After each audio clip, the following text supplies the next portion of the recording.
Hello प्यारे बच्चों, ठीक हैं सभी। चलिए, तो इस वीडियो से हम स्टार्ट करेंगे अपना क्लास 12th का फर्स्ट चैप्टर सॉलिड स्टेट। ठीक है भाई, कौन सा चैप्टर बेटा? Solid state. अब नया पैटर्न है, एग्ज़ाम पैटर्न नया है ना। ऑब्जेक्टिव बेसिस पे आपका टर्म 1 एग्ज़ाम होना निश्चित हुआ है सीबीएसई के द्वारा, और लगभग same pattern other state boards भी फॉलो करेंगे। तो सभी बच्चों को अब अपना माइंड चेंज करना है, अपना सोचने का तरीका, पढ़ने का तरीका आपको थोड़ा बदलना पड़ेगा। आपको ऑब्जेक्टिव क्राइटेरिया को ध्यान में रखें कि ऑब्जेक्टिव क्वेश्चंस आपसे पूछे जाने हैं, एमसीक्यू बेस्ड पूछे जाने हैं, केस स्टडी के ऊपर बेस्ड क्वेश्चंस आपसे पूछे जाएंगे, या फिर आपसे रीज़न और असर्शन बेस्ड क्वेश्चंस पूछे जाएंगे। तो ऐसे क्वेश्चंस को रिप्लाई करने के लिए, ऐसे क्वेश्चंस को आप अच्छे से सोल्व कर पाएँ, उसके लिए बेटा रटने की ज़रूरत नहीं है। लंबे लंबे डेरिवेशंस को याद रखना या बहुत लंबे लंबे क्वेश्चंस को याद करना, क्रैम करना, वो नहीं करना है। अब आपको क्या करना है, हम अनुभव के आधार पे बता रहे हैं बेटा। देखो, लंबा अनुभव है और हमने सारे रिकॉर्ड्स दिए हैं, हमने 100 भी दिए हैं सब्जेक्ट में, बहुत सारे बच्चों ने 95 अब वो बहुत बार लिए हैं। तो उस अनुभव के आधार पे आपसे बता रहे हैं। बहुत सारे बच्चों ने बिना किसी एक्सटर्नल कोचिंग के, सिर्फ स्कूल के अंदर जो हमारी क्लासरूम में पढ़े, उन बच्चों ने आईआईटी मेंस में, एडवांस में काफ़ी अच्छा स्कोर किया, नीट में काफ़ी अच्छा स्कोर किया, बोर्ड एग्जाम्स में एक्सेलेंट 100 आउट ऑफ 100 मारा है। तो उन बेसिस पे, उस एक्सपीरियंस के बेस पे आप लोगों के साथ मैं कह रहा हूँ कि आप लोगों को सिर्फ क्या करना है, जैसा हम बताएं वैसा आपको करना है, आपको हमें फॉलो करना है।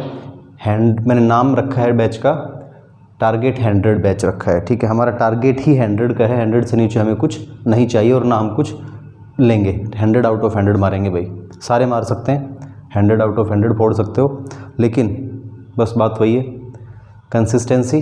अब डेली आपको, मैं चाहे कुछ भी हो, लेकिन 7 बजे आपको वीडियो अवेलेबल होंगे, 1 भी हो सकता है, 2 भी, 3 भी, वो डिपेंड करेगा, लेकिन डेली 7 बजे आपको ज़रूर कुछ ना कुछ मटेरियल 12th का आपका सिलेबस का कंटिन्यूटी में मिलेगा। तो आप भी एक रूटीन बना लें अपना, इवनिंग का, शाम का समय केमिस्ट्री के नाम कर दो भाई, रोज़ शाम केमिस्ट्री के नाम। ठीक है, किसके नाम? तुम्हारी शाम अब केमिस्ट्री के नाम होनी चाहिए, और कोई फालतू चीज़ नहीं होनी चाहिए, फालतू टाइम पास वगैरह। गारंटी है, सिलेबस भी पूरा करेंगे फटाफट, क्विकली, टाइम से पहले, बोर्ड एग्ज़ाम्स के से लगभग 1-1.5 महीना पहले, जैसे शेड्यूल आ जाता है हमारा कि कौन कौन से चैप्टर्स क्या हैं। हो सकता है यहाँ से भी कुछ 1-2 चैप्टर इधर उधर हो, लेकिन चलिए तब तक हम स्टार्ट कर लेते हैं। ठीक है बेटा, तो सॉलिड स्टेट। अब बात ये आती है कि भाई, अब देखो सोच के, हमारे आसपास जो चीज़ें डेली लाइफ में हम यूज़ करते हैं, उसमें solid, liquid, gas, which type of material we use mostly या वी यूज़ मोर। तो आप इजीली देख सकते हो, गैस तो भाई या तो तुम लेते हो या कभी कभार पेट खराब हो तो छोड़ते हो, है ना, मजाक कर रहा हूँ। तो गैस हम सिर्फ सांस लेने के लिए यूज़ करते हैं मोस्टली डेली लाइफ में, या फिर जैसे एलपीजी सिलेंडर्स को बर्न करके, या कुछ और XYZ अपने व्हीकल्स के टायर्स वगैरह में गैस फिल करते हैं। लिक्विड्स का भी इतना ज़्यादा फ्रीक्वेंट यूज़ नहीं होता है, मतलब हम ड्रिंकिंग वाटर यूज़ करते हैं ड्रिंकिंग के लिए, बाथिंग के लिए, क्लोथ्स वॉश करने के लिए, for the preparation of different type of foods ETC। तो वाटरिंग करते हैं प्लांट्स में, ये सारी चीज़ें लिक्विड्स की हैं। बट जो जितने आइटम्स, जितने सब्सटेंसेस से हम डील करते हैं डेली लाइफ में, उनमें एक बार नज़र दौड़ा के देखो, दिमाग के एक बार आंखें बंद करके सोचो, या तो नज़र दौड़ा के, नहीं तो सोचो कि हम सुबह उठने से सोने तक किन किन चीज़ों को टच करते हैं, क्या क्या ऑब्जेक्ट्स, और सोते बेड पे, तो बेड भी सॉलिड है ना। हम जो जो चीज़ें टच करते हैं, जो कुछ देखते हैं, वो कितने सारे सॉलिड्स हैं। तो इसका मतलब सॉलिड्स का हमारे डेली लाइफ में बहुत ज़्यादा यूज़ है, मैक्सिमम यूज़ है, और उनकी डिफरेंट टाइप ऑफ एप्लीकेशंस भी हैं, है ना। अब अलग अलग सॉलिड्स की प्रॉपर्टीज़ भी अलग अलग हैं, different solids have different properties. तो ये प्रॉपर्टीज़ किस पे डिपेंड करती हैं? Different solids have different properties, then the question arises that on which factors these properties depends. So हम इजीली बता सकते हैं कि the properties of the solids depend upon the constituent particles, properties of, बेटा मैं लिखूंगा थोड़ा कम, एक्सप्लेनेशन थोड़ा ज़्यादा करने की कोशिश रहेगी मेरी। Properties of solids depends upon, first किस पे भाई? Particles, nature of particles, nature of particles. अब जहाँ भी ये टर्म पार्टिकल वर्ड आता है ना, ध्यान रखना भाई, मैं हर वर्ड का जहाँ जो मुझे लगेगा कि इसमें से कोई क्वेश्चन बन सकता है, इसका कुछ मीनिंग है, तो वो आपको एक्सप्लेन करके चलूँगा, बस आपको समझना है। पार्टिकल्स आपके क्या हो सकते हैं? कोई तुमसे पूछे कि what do you mean by particle, तो पार्टिकल में भी एटम, हालांकि 11th क्लास में हम पढ़ते हैं, इट में भी मॉलिक्यूल और इट में भी आयन। ठीक है, ध्यान रखना, पार्टिकल का मतलब एटम भी हो सकता है, मॉलिक्यूल भी हो सकता है और आयन भी हो सकता है। क्लियर है सभी को? और उसके बाद सेकंड जो चीज़ इसमें रहेगी वो रहेगा type of intermolecular force of attraction. Intermolecular force of attraction या इंटरमोलिकुलर फोर्सेस भी हम बोलते हैं, तो अंडरस्टूड है कि अट्रैक्शन की ही बात कर रहे हैं, रिपल्सन का तो कोई सेंस यहाँ पे रहेगा नहीं। तो ये दो चीज़ें हैं, नेचर ऑफ पार्टिकल्स, किस टाइप के पार्टिकल्स हैं, ठीक है, और दूसरा इंटरमोलिकुलर फोर्सेस ऑफ अट्रैक्शन। हर चीज़ को डिटेल से पढ़ेंगे, तो डोंट वरी, बस आप तो अपना टारगेट सेट कर लो, क्या, 100, टारगेट 100, ठीक है। अब तो स्टडी ऑफ सॉलिड्स हमारे लिए इम्पोर्टेंट है, स्टडी ऑफ सॉलिड्स इम्पोर्टेंट है, और उसमें भी study of structure of solids सबसे ज़्यादा फोकस अब हमारा किस पे रहेगा, स्ट्रक्चर ऑफ सॉलिड्स। सॉलिड्स के अंदर क्या है, जो कॉन्स्टिट्यूएंट पार्टिकल्स हैं उनका नेचर कैसा है, उनका अरेंजमेंट कैसा है, और फिर उनके बीच का force of attraction, which type of forces of attractions are working between the particles.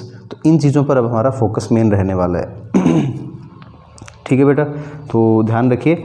और अब अलग अलग सॉलिड्स का यदि हमें स्ट्रक्चर पता लग जाए, उनके पार्टिकल्स का नेचर, कॉन्स्टिट्यूएंट पार्टिकल्स क्या हैं ये पता लग जाए, और फोर्स ऑफ अट्रैक्शन, तो फिर हम उसमें कुछ चेंजेस करके डिफरेंट टाइप ऑफ मटेरियल्स बना सकते हैं। मतलब ऐसे सॉलिड्स बना सकते हैं जिनकी प्रॉपर्टीज़ में थोड़ा बहुत डिफरेंस हो, और हमारी रिक्वायरमेंट के अकॉर्डिंग फिर हम कुछ चेंजेस उसके अंदर ला सकते हैं, कुछ अलग अलग प्रॉपर्टीज़ के सॉलिड्स बना सकते हैं। ठीक है बेटा, अलग अलग प्रॉपर्टीज़ वाले सॉलिड्स प्रिपेयर कर सकते हैं, जैसे सुपर कंडक्टिंग मटेरियल्स, नाम सुना है, सुपर कंडक्टर्स बोल सकते हैं हम, सुपर कंडक्टर्स, ऐसे सब्सटेंसेस जिनका रेजिस्टेंस बहुत लो होता है, सुपर कंडक्टर्स। तो ये बहुत ज़रूरी है, हमारी इलेक्ट्रिसिटी, बहुत ज़्यादा इलेक्ट्रिसिटी तो रेजिस्टेंस के कारण रास्ते में ही खर्च हो जाती है।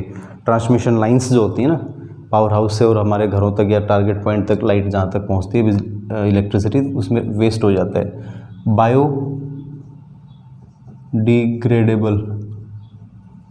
बायोडिग्रेडेबल सब्सटेंसेस, ठीक है, बायोडिग्रेडेबल पॉलीमर्स,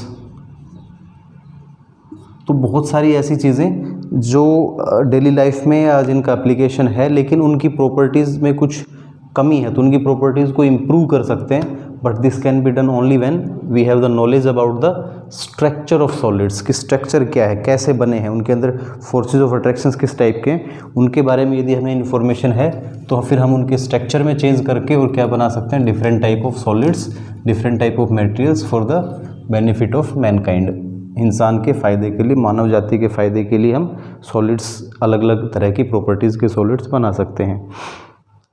चलो, एक चीज़ हमें पता है, देखो अभी, कि भाई लिक्विड्स और गैसेस, लिक्विड्स और गैसेस, इनको हम फ्लूइड्स बोलते हैं ना।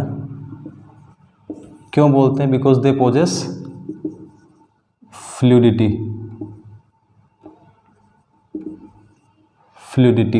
उनके अंदर फ्लूइडिटी होती है, इनको फ्लूइड्स कहते हैं क्योंकि इनके अंदर फ्लूइडिटी होती है। तो फ्लूइडिटी का मतलब क्या है भाई,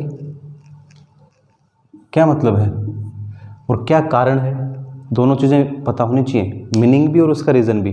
तो फ्लूइडिटी, इनको फ्लूइड्स इसलिए बोलते हैं because they can flow, they are known as fluids because they can flow. Solids flow नहीं करते हैं, गैसेस और लिक्विड्स क्या करते हैं, फ्लो करते हैं। इनके पार्टिकल्स के बीच में फोर्सेज ऑफ अट्रैक्शंस वीक होते हैं, पढ़ा होगा ना आपने 11th क्लास में। Intermolecular forces of attractions liquid में सॉलिड से कम होते हैं, गैस से ज़्यादा होते हैं, गैस में मिनिमम होते हैं। तो इसलिए इनके पार्टिकल्स ईजिली मूव कर सकते हैं इधर उधर, बहुत ज़्यादा स्ट्रॉन्ग फोर्स ऑफ अट्रैक्शन नहीं होता है, इसलिए इनको हम फ्लूइड्स बोल देते हैं। और the property due to which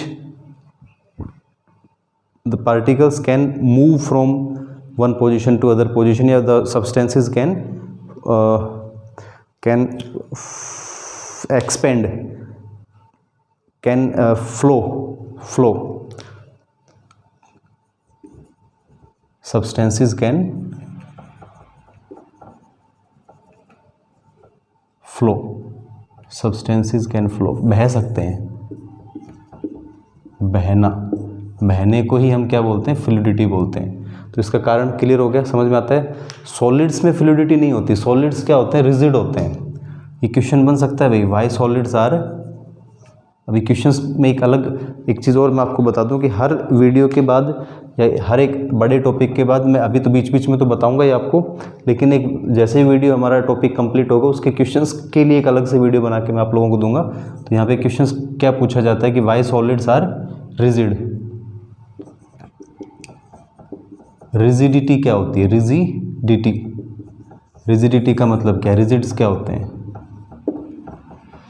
solids rigid होते हैं और उनके अंदर रिजिडिटी होती है। तो सॉलिड्स की रिजिडनेस का कारण, रिजिड इसलिए कहते हैं कि because they do not change their shape and size या वॉल्यूम ऑन देयर ओन, अपने आप उनका साइज चेंज नहीं होता, वॉल्यूम घटता बढ़ता नहीं है, शेप चेंज नहीं होती है। और कारण क्या है, स्ट्रॉन्ग या हाईएस्ट इंटरमोलिकुलर फोर्सेस, ठीक है भाई। Intermolecular forces of attraction solids में बहुत ज़्यादा होते हैं, इसलिए सॉलिड्स के पार्टिकल्स चिपके रहते हैं, क्लिंग टू ईच अदर, क्या होते हैं, चिपके रहते हैं, बहुत क्लोजली पैक्ड होते हैं, इसलिए सॉलिड्स रिजिड कहलाते हैं। गैसेज या लिक्विड्स को हम फ्लूइड्स बोलते हैं, ध्यान रखना। उनको फ्लूइड क्यों कहते हैं, because they can flow due to weak intermolecular forces of attractions. और सॉलिड्स को रिजिड कह रहे हैं बिकॉज ये रिजिड इसलिए है क्योंकि इनके पार्टिकल्स के बीच में फोर्स ऑफ अट्रैक्शन बहुत ज़्यादा है, बहुत हाई है, तो पार्टिकल्स मूव नहीं करते, इसलिए they are known as rigid substances. ठीक है भाई। अब इसके बाद इस चैप्टर में हमें क्या क्या पढ़ना है, तो डिफरेंट टाइप ऑफ अरेंजमेंट्स जो पार्टिकल्स के बनेंगे, है ना, उसकी वजह से अलग अलग तरह के स्ट्रक्चर्स बनेंगे, और हम कॉन्स्टिट्यूएंट पार्टिकल्स डिफरेंट टाइप के होंगे अलग अलग सॉलिड्स में, उसकी वजह से सॉलिड्स अलग अलग तरह की प्रॉपर्टीज शो करेंगे, उनके स्ट्रक्चर्स किस किस टाइप के बन सकते हैं वो हम पढ़ेंगे, टाइप ऑफ अरेंजमेंट। और उसके अलावा यदि उसमें कुछ इम्प्योरिटी ऐड कर दी जाए प्योर सब्सटेंस में, तो फिर क्या इफेक्ट पड़ेगा, इम्परफेक्शंस, डिफेक्ट्स इन सॉलिड्स भी हम पढ़ेंगे, मैग्नेटिक प्रॉपर्टीज़, इलेक्ट्रिकल प्रॉपर्टीज़, ठीक है, और टाइप्स ऑफ पैकिंग वगैरह सारा डिस्कस करना हमें। चलिए, तो अब मैं चैप्टर स्टार्ट करता हूँ। अभी तक तो मैं जस्ट इंट्रोडक्शन की बात कर रहा था कि सॉलिड्स की हमारी लाइफ में क्या इंपॉर्टेंस है। डेली लाइफ में हम जो 3 टाइप ऑफ मैटर की जो 3 टाइप हैं, सॉलिड, लिक्विड, गैस, उसमें से किस टाइप का ज़्यादा यूज़ करते हैं, मैक्सिमम यूज़ हम सॉलिड्स का करते हैं। ठीक है, अब बात करते हैं कि सॉलिड पे आता हूँ, प्योरली सॉलिड पे। सॉलिड्स क्या है, एक स्टेट ऑफ मैटर है। What are solids? देखिए, हम 11th क्लास में बात करते हैं मैटर की। किसकी बेटा? वैसे स्टार्टिंग हमें यहीं से करनी चाहिए। मैटर किसकी बात करते हैं भाई? मैटर की। मैटर क्या होता है सभी को पता है ना। मैटर क्या होता है? Anything which occupy space and have मास, कोई भी ऐसी चीज़ जो जगह घेरती है, ठीक है, जिसमें मास होता है, and whose presence can be felt, और उसकी उपस्थिति को हम अनुभव कर सकते हैं with the help of our sense organs, उसको हम मैटर कहते हैं। ठीक है, जो कुछ देख रहे हो तुम नेक्ड आइज से, अपने आँखों खुली आँखों से जो कुछ दिखता है सब मैटर है। कुछ ऐसी चीज़ें भी हैं जो दिखती नहीं है बट मैटर में आते हैं, जैसे एयर है ना, उसको हम फील कर सकते हैं। मैटर की टाइप्स आती हैं, फिजिकल क्लासिफिकेशन, इसका फिजिकल क्लासिफिकेशन, केमिकल क्लासिफिकेशन में अलग है, एलिमेंट, कंपाउंड, मिक्सचर्स वगैरह वो आते हैं। फिजिकल क्लासिफिकेशन की बात कर रहे हैं, तो फिजिकल क्लासिफिकेशन का मतलब है कि फिजिकल प्रॉपर्टीज़ के बेस पे, है ना, कि मैटर जैसा है वो वही रहेगा, उसमें कुछ नया नहीं बन रहा है, बट हाँ वहाँ पे हम उसका स्टेट चेंज कर सकते हैं। तो फिजिकल क्लासिफिकेशन के बेस पे मैटर की हम 3 टाइप्स डिस्कस करते हैं। कौन कौन सी भाई? Solids, liquids and gases. तो अभी मार्कर चेंज करता हूँ भाई एक बार, इसमें इंक थोड़ा कम लग रही मुझे, तो सॉलिड्स क्या होते हैं, सॉलिड्स की बात करते हैं अभी हमें सिर्फ सॉलिड्स को डिस्कस करना है। और स्टेट ऑफ मैटर को जब हम डिस्कस कर रहे हैं तो मैं आपको एक इम्पोर्टेंट चीज़ बता देता हूँ कि भाई आपसे पूछा जाए कि भाई वाई सॉलिड्स आर सॉलिड, ठीक है, या why liquids are liquid, why gases are gas, या कोई भी सब्सटेंस है तो वो उस स्टेट में क्यों है, यानी कि state of substance, state of substance किस बात पर डिपेंड करता है, स्टेट ऑफ सब्सटेंस किन किन फैक्टर्स पर डिपेंड करता है, मेन की फैक्टर्स क्या है स्टेट ऑफ सब्सटेंस के लिए। तो इसमें दो चीज़ें सबसे महत्वपूर्ण होती हैं, सबसे इंपॉर्टेंट है बेटा, फर्स्ट वन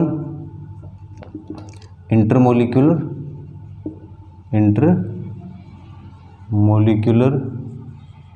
फोर्सेस, और सेकंड भाई थर्मल एनर्जी, आप इसको टेम्परेचर के टर्म में भी कह सकते हो, आप इसको काइनेटिक एनर्जी ऑफ पार्टिकल्स भी कह सकते हो, ठीक है, ये सारी चीज़ें हैं। तो ये दो चीज़ें एक दूसरे के अपोजिट होते हैं एक्चुअली, इंटरमोलिक्यूलर फोर्सेस और थर्मल एनर्जी, मैं यहाँ पे लिखूँगा thermal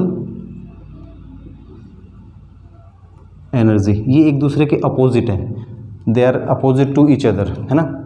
intermolecular forces of attractions क्या करते हैं, they try to attract the particles, है ना, they try to hold the particles. ये किसी भी सॉलिड के, लिक्विड के या गैस के जो पार्टिकल्स हैं, वो एटम मोलिक्यूलाइन जो भी हैं, उनको नज़दीक बांध के रखने की कोशिश करते हैं, क्या, इंटरमोलिकुलर फोर्सेस ऑफ अट्रैक्शंस।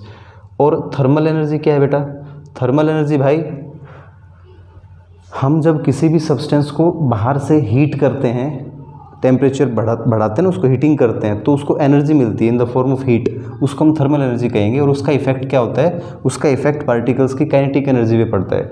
जितना थर्मल एनर्जी इंक्रीज करेंगे उतना ही काइनेटिक एनर्जी बढ़ेगी, पार्टिकल्स मूव ज़्यादा करेंगे, मोमेंट शो करेंगे। तो इसलिए दोनों एक दूसरे के अपोजिट हैं। इंटरमोलिकुलर फोर्सेस ऑफ अट्रैक्शंस नज़दीक लाता है, बांध के रखने की कोशिश करता है, और थर्मल एनर्जी दूर भगाने की कोशिश करता है, ठीक है। पार्टिकल्स को एक दूसरे के अपोजिटली काम करते हैं, इसलिए ध्यान रखना है आपको। जब सॉलिड्स की बात आती है, किसकी, सॉलिड्स की, तो सॉलिड्स में intermolecular forces highest, thermal energy minimum. यहाँ पे जैसे ये मैं ये लिखूँ तो ये हाईएस्ट और ये मिनिमम। ऐसे ही फिर लिक्विड्स में यदि हम बात करें तो ये चीज़ क्या रहेगा, ये intermediate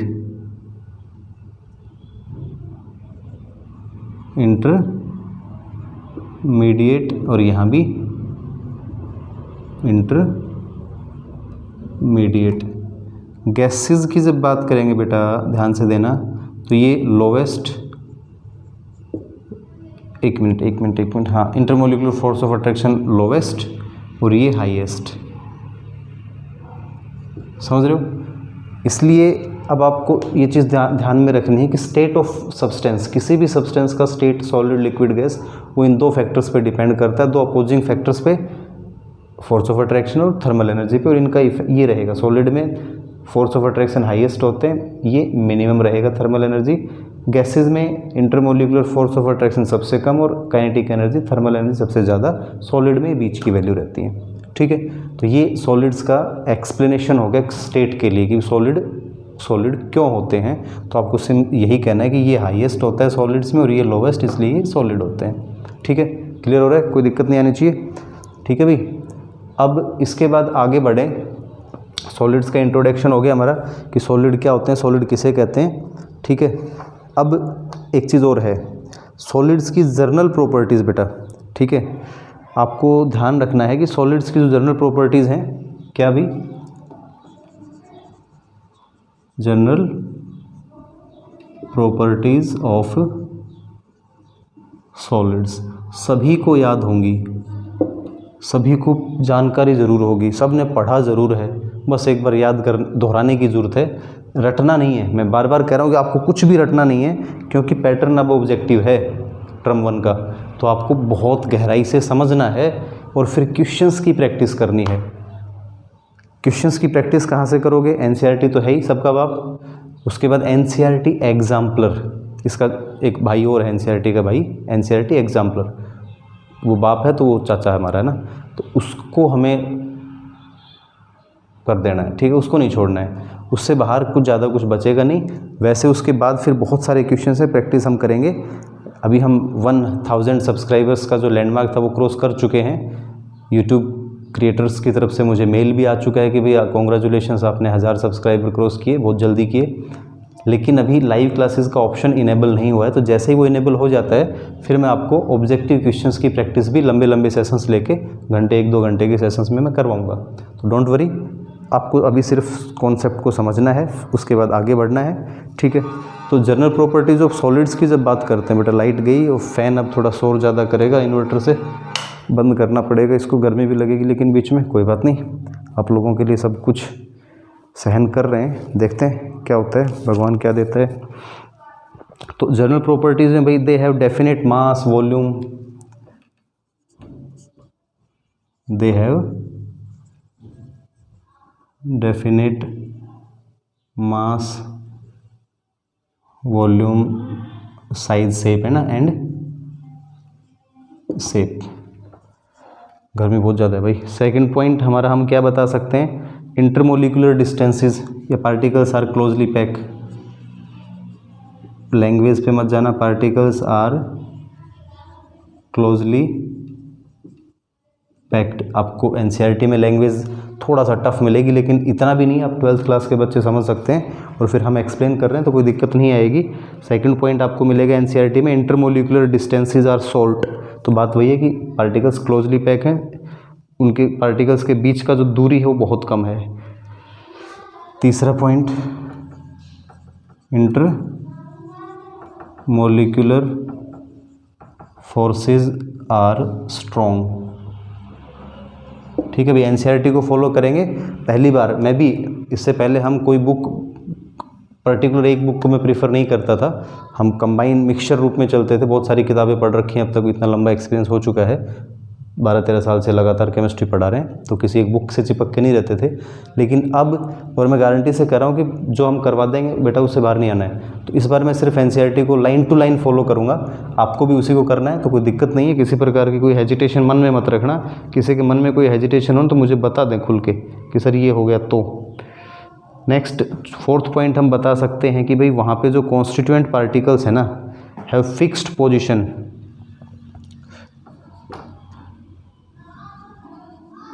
constituent particles have fixed positions, ठीक है, उनकी पोजीशंस फिक्स होती हैं। वो सिर्फ क्या कर सकते हैं, and they can oscillate about their mean position, and they can oscillate about their mean position। Important point है, पार्टिकल्स की पोजीशन फिक्स होती है, वो अपनी ही जगह पे सिर्फ वाइब्रेट कर, ऑसिलेट का मतलब होता है हिलना। जैसे ये हाथ मेरा दिख रहा है, अपनी जगह पे वाइब्रेट रहेगा, वहीं पे बस वाइब्रेट कर रहा है। तो ऐसा हो सकता है सॉलिड्स में, पार्टिकल्स सिर्फ वाइब्रेटरी मोशन शो करेंगे, रोटेटरी घूमेंगे भी नहीं पूरा गोल गोल, या आगे पीछे ट्रांसलेटरी मोशन भी शो नहीं करेंगे। ध्यान रखना, 3 टाइप का मोशन होता है, रोटेटरी, वाइब्रेटरी और ट्रांसलेटरी। तो सॉलिड स्टेट में सिर्फ आपका ऑसिलेटरी या वाइब्रेटरी मोशन होगा, इसके अलावा कोई मोशन सॉलिड पार्टिकल शो नहीं करेंगे, ठीक है। And last one, 5th point हम क्या बता सकते हैं, they are rigid and incompressible. ठीक है, ध्यान रखना, सॉलिड्स रिजिड होते हैं और इनकम्प्रेसिबल होते हैं। चलिए इसके बाद नेक्स्ट वीडियो में हम डिस्कस करेंगे बेटा टाइप ऑफ सॉलिड्स। अभी तक मैंने क्या बताया, सिर्फ इंट्रोडक्शन पार्ट किया है, सॉलिड्स क्या होते हैं, सॉलिड्स की जनरल प्रॉपर्टीज़ क्या हैं, और बहुत इंपॉर्टेंट चीज़ कि स्टेट ऑफ सब्सटेंस किस बात पे डिपेंड करता है। इसके बाद नेक्स्ट वीडियो में हम डिस्कस करेंगे types of solids, crystalline and amorphous solids क्या होते हैं, उनके डिफरेंसेस, उनके बीच में, उनकी प्रॉपर्टीज़ के बीच में डिफरेंस, और लगातार आगे चलेंगे। चलिए, थैंक यू।